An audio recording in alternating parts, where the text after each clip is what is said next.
नमस्कार मित्रांनो, आज कुठं आलोय माहिती आहे का तुम्हाला? आज आलोय डायरेक्ट नागोबाच्या यात्रेला. आणि आज सायली आली नाही बरं का यात्रेला, कारण सायलीची परिस्थिती नाही येण्यासारखी. सायलीनं आज सकाळी उठल्या मी तिला म्हणलो होतो जत्रेला जायचं आहे, पण सायलीनं डायरेक्ट नकार दिलेला आहे. तिच्यामुळं मी सायलीला आणलेलं नाही. आणि मग जत्रेला आता कोण कोण आला तुम्हाला माहीत आहे का? इकडं हा आमच्या आत्याचा मुलगा चतुर्बाहुड्या, आत्या, माझी आई आणि मी. फक्त आम्ही चौघजण यात्रेला आलेलो. तर बघा आता तुम्ही मस्तपैकी समधी तुम्हाला नागोबाची यात्रा मी दाखवतो, कशी कशी भरते, कुठं कुठं भरते, नागोबाचा परिसर किती आहे, कुंड कुठं आहे, अशी टोटल माहिती मी तुम्हाला दाखवतो. चतुर्बाहुड्या मला गंज लावायचा आहे. कुठं लावते ती, कुठे गेले ती? तो लावलाच का? गंधवालं पोरग गेलं कुठं? हा, आला आला आला आला. तर मी नागोबाचा आता गंध लिहतो बरं का. असं मस्त लावती ती राव नागोबाचा गंध एकदम कपाळावरती. तर लिहतो मी पण. लाव, चांगला लाव बरं का.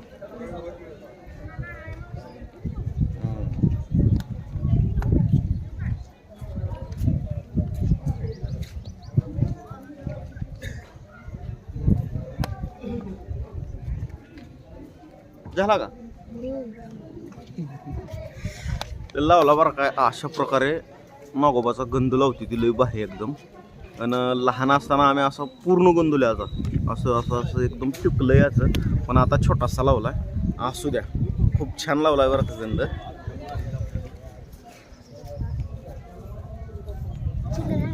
चिल्लर नाही, 10 रुपये घे तुला. तर दिलं बरं का गंध लावणाऱ्याला 10 रुपये. कारण देवाचा गंध वगैरे असं आपण फ्रीमध्ये करून राहू, नाही केलं पाहिजे तसं. तर हे महागडलं तुम्ही बघताय का नाही, ते आहे नागोबाचं मंदिर. आणि गर्दी पण भरपूर झालेली आहे. आणि आता आम्ही तिकडं भात वगैरे टाकलाय शिजायला. दाखवतो मी तिकडं पण समजा.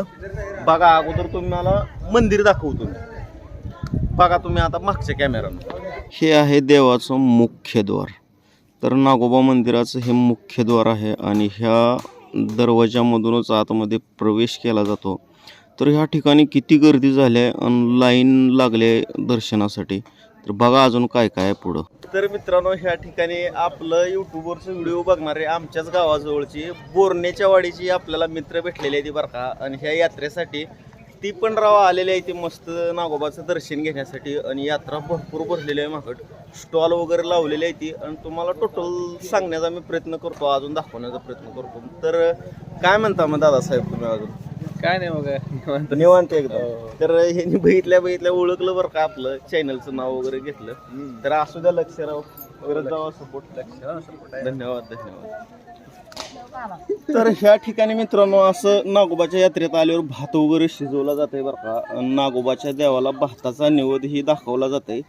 आई पण आले ह्या साईडला, आत्या हाय, चतुर्बाहुड्या हाय, मी हाव. आणि भात पण लगेच शिजला राव. आता नैवेद्य तयार केला आहे देवाला दाखवण्यासाठी. आणि ही नैवेद्य घेऊन आता मी जाणार आहे मंदिरात. दाखवतो अजून तुम्हाला. मग काय म्हणतो आत्या अजून? Okay, thank you. तर आत्या पण राव आलत्या सकाळ सकाळी मस्त जत्रेला जायचं आहे म्हणल्यावर. बघा आत्या काय म्हणते, त्या बादचा लय भारी आहे म्हणते. तर असू द्या. ह्या साईडला एकदम मोठा असा मोठ्या पातेलीत भात शिजवला बरं का. आणि ही भात अजून आपण जेवण करून इतरांना सुद्धा भात दिला जाते. ही म्हणजे इथल्या पब्लिकला वाटला जाते ती भात. आणि मस्त एकदम नागोबाची यात्रा असते, करमते राव.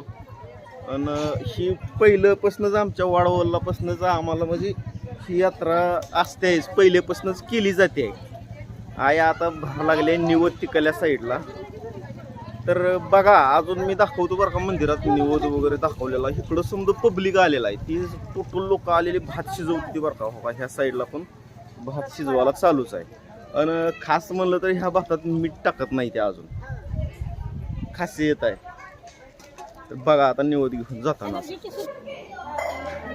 आता ही आहे मित्रांनो दर्शन रांग.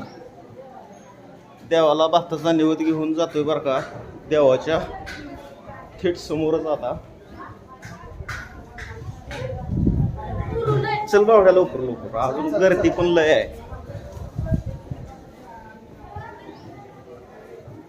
असंख्य होळी मना.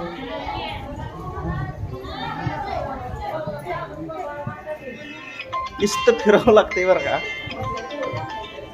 बघा तुम्हाला मधला अजून मी दाखवतो बरं का. तर पुजाऱ्यांकडे मी भाताचा नैवेद्य दिला आणि माझा भाताचा नैवेद्य देवाला त्यांनी दाखवला आणि आता तो नैवेद्य मला काढून वापस देत आहेत. खूप छान प्रकारे पुजाऱ्यांनी आमचं दर्शन केलं. धन्यवाद पुजारी साहेब, धन्यवाद. चला झालं आपलं दर्शन झालं, नैवेद्य पण झालं, समज झालं. चला झाला मित्रांनो. शाला म्हणते ती भात लिपणे.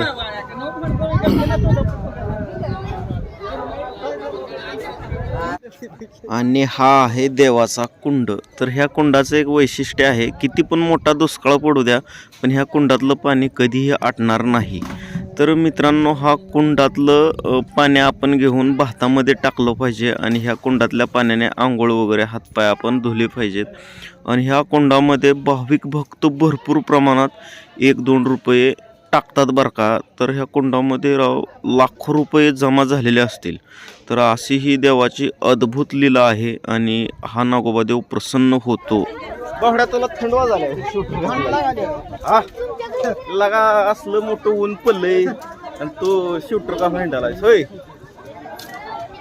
तर ही बघू शकता मार्केट स्टॉल लागलेले आहे. ती फिरलो थोडं जत्रात मोकार फिरलो बरं का चतुर्बावड्यात मी.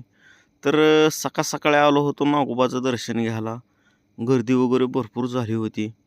मग म्हणलं जत्रात मोकार फिरून फिरून झाल्यानंतर आता जावं तिकडं आईकडं आणि आईकडं जाऊन भात वगैरे जेवण करावा मस्तपैकी. तर अशा प्रकारे यात्रा झाली मित्रांनो. आणि ही आहे नागोबाचं प्रवेशद्वार. तर ह्या प्रवेशद्वारातूनच आपल्याला नागोबाच्या मंदिराकडे जावं लागतं. आणि ह्या रोडवरती साईडला खूप मोठे स्टॉल लागलेले असतात आणि त्या स्टॉलमध्ये विक्रीसाठी भरपूर साहित्य असतंय, जसं की लहान मुलांची खेळणी, टेक्शनरीचं साहित्य, वडापावाचे गाडे, शेव, जलेबी, भेळ असे भरपूर ह्या ठिकाणी असते मित्रांनो.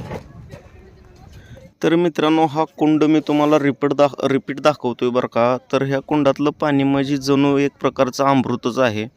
ह्या पाण्याचा खूप उपयोग होतोय आणि आपल्याला जर शरीराला काय विजा वगैरे झाल्या असेल तर ह्या पाण्याने जर आंघोळ केली तर आपलं शरीर एकदम तंदुरुस्त होतंय. तर हे एक प्रकारचं पाणी नसून हे अमृत आहे आणि देवावरती मी तर श्रद्धा ठेवतो, त्याच्यामुळं मी देवाची भक्ती करतो. खूप छान नागोबाचं परिसर आहे. इथं आल्यानंतर मन प्रसन्न होतं. धन्यवाद.